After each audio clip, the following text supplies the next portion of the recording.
Hi there, everyone. Mark Plunkett, the pastor of Heritage Presbyterian Church, right here.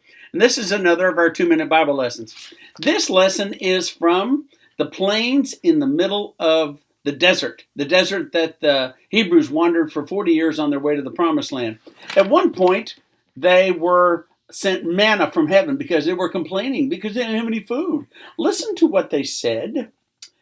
If only we had meat to eat. We remember the fish we used to eat in Egypt for nothing. The cucumbers, the melons, the onions, the garlic. But now our strength is dried up and there's nothing at all but this manna to look at.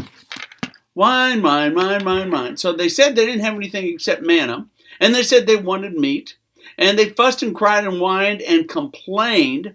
They totally forgot about the fact that, let's see. God got them out of Egypt with all the plagues on the Egyptians. And God parted the Red Sea and drowned Pharaoh's army.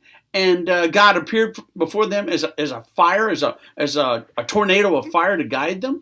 They forgot about all this. They just assumed, no, we can't have any meat. And so God said to Moses, okay, you're not going to listen to them whine anymore. They want meat. I'm going to give them meat until they're sick of it. And so he sent quail, delicious little birds, little quail, for them to eat. The problem was there was so much quail all over the place that the Hebrews were kind of like, oh my God, they have all this quail to eat. So they had quail, they had manna, which supposedly must have been delicious if it was sent by God. All they did was complain. However, one thing they should have been careful of, be careful what you ask for. Now we know that saying, don't we? Be careful what you ask for, you just might get it. Well, they wanted something to eat, so they got manna. We want meat, so they got quail. They were a stubborn and stiff-necked people, according to what the Bible had to say about them. But Moses managed to guide that rabble through the desert for 40 years.